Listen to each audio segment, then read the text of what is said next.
गरीब साध साध सब नेक हैं, आप अपनी ठोरे। जो सतलोक ले जावेंगे वो साधु कोई और।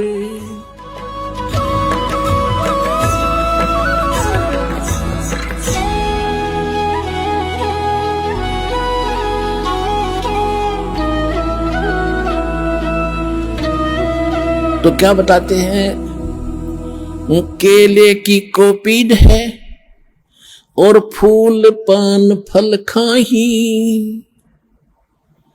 नर का मुख नहीं देखते, वो बस्ती डकट ना जाही। वो जंगल के रोज हैं जो मनुष्यों बिद के जाही।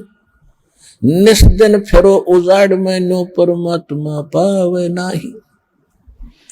कितना सिंपल साधारण तरीके से बता दिया कि केले की कोपीन कोई संत बांध रहा है, यानी केले का पत्ता पर्दे पर बांध रखा, वस्त्र नहीं पहन रखे, और पत्ते फूल फल खा के और जंगल में रहता है, और बस्ती के निकट भी नहीं जाता, आदमी का मुख भी नहीं देखता, उनसे दूर भाग जाता है।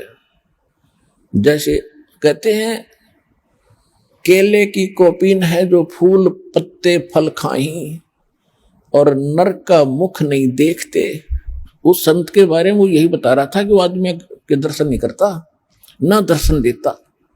नर का मुख नहीं देखते, जो बस्ती निकट ना जाही, वो तो जंगल के रोज हैं। ये नील गाय है, वह धके खान दिया अंडे सारे दिन नील गाय, उन्हें मिल गया भगवान। अर्थे निस्दिन फिरो उजाड़ में नो परमात्मा पावे नाही। फिर क्या बताया कि डेरे डंडे खुश रहो, ये खुश रे लहन मोक्ष। और ध्रुव प्रहलाद जब पार हो गए थे, फिर गृहस्थी में के दोष।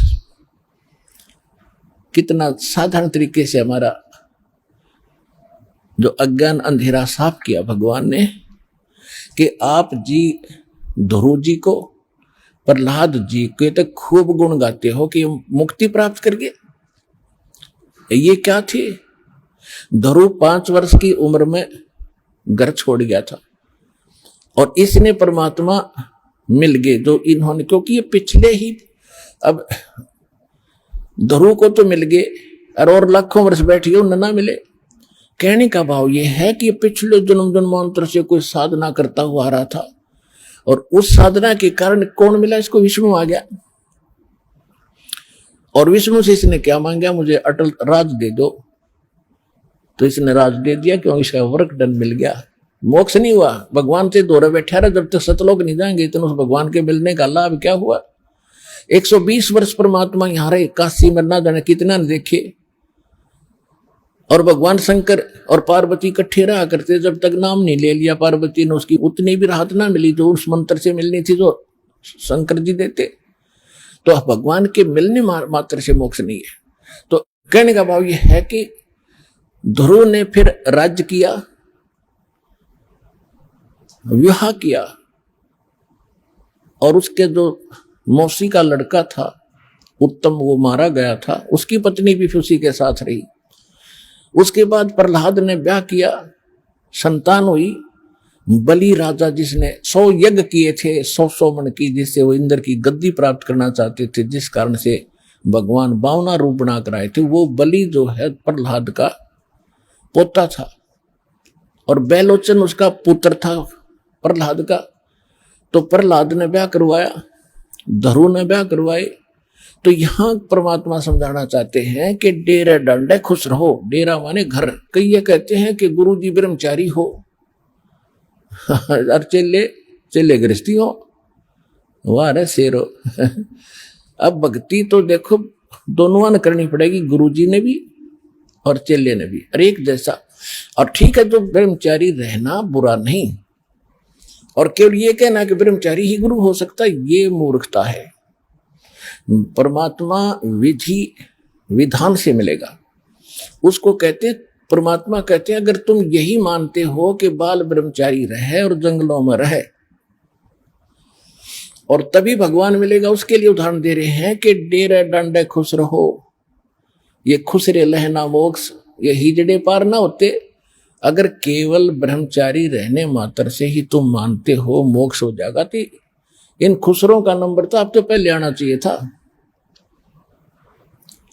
और फिर कहते हैं द्रुपर लाज भी पार हो गए तुम कहते हो, तो फिर गृहस्थी में के दोष।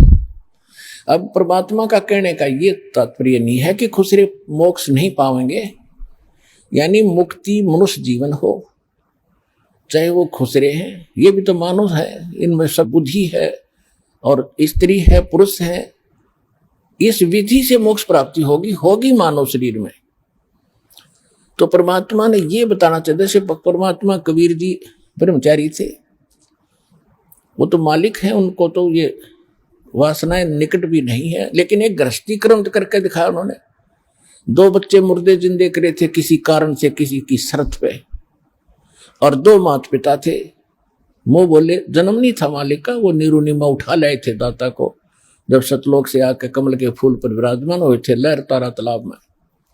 तो ये परिवार था दाता का, और परिवार में रहे, परिवार गृहस्थी का वाला कर्म किया, सारा कपड़ा बुना करते थे और भगवान की भक्ति भी करते थे, परिवार का पोषण भी करते थे, भक्ति भी करते थे का मतलब हमें दिखाते थे कि भक्ति करनी पड़ेगी, और इतना भी गुजर मालिक दे दे तो भी पर्याप्त है।